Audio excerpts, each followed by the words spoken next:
पत्रकार राहुल मुळे यांच्या प्रश्नानंतर पालकमंत्री पंकजा मुंडे यांची जिल्हा नियोजन समितीतून 1% निधी खर्च करण्याचा आदेश मात्र व्हिडिओ काढण्यास पालकमंत्र्यांनी दिला नकार।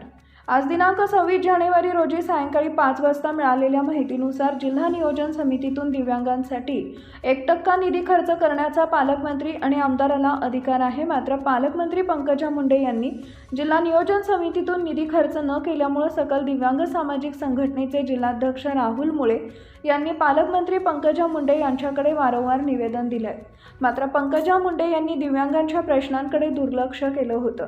आज पालकमंत्री पंकजा मुंडे जालन्यात आले असता पत्रकार राहुल मुळे यांनी जिल्हा नियोजन समितीतून 1 रुपया निधी खर्च न केला, आपल्याकडे वारंवार निधी दिलाय, मात्र आपण हा निधी कधी खर्च करणार असा प्रश्न राहुल मुळे यांनी विचारला असता ही माहिती बरोबर नाही, तसं काही झालेलं नाही, त्याचा निधी त्यालाच खर्च होणार असं वक्तव्य पालकमंत्री पंकजा मुंडे यांनी केल्यानंतर तातडीने जिल्हा नियोजन समितीतील बैठक घेतली।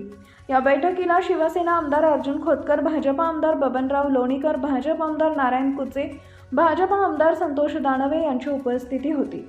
या बैठकीत दिव्यांगांसाठी 1% निधी खर्च करण्यात यावा असा आदेश पालकमंत्री पंकजा मुंडे यांनी दिल्यानंतर व्हिडिओ काढण्यास मात्र पंकजा मुंडे यांनी नकार दिला आहे। यामुळे पंकजा मुंडे यांनी काय वक्तव्य केलं हे दिव्यांगांच्या समोर न आल्यामुळे दिव्यांगांनी पालकमंत्री पंकजा मुंडे यांच्यावर रोष व्यक्त केलाय।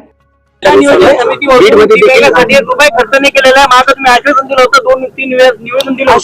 माहिती बरोबर नाही, तसं काही झालेलं नाही। बरोबर व्यवस्थित ज्याचा निधी ज्याला अलोकेटेड आहे तसंच खर्च होईल। अनुदान घोटाळ्यातल्या त्या अधिकाऱ्यावर केव्हा कारवाई संबंधित पोलीस विभागाशी चर्चा करून सांगेल।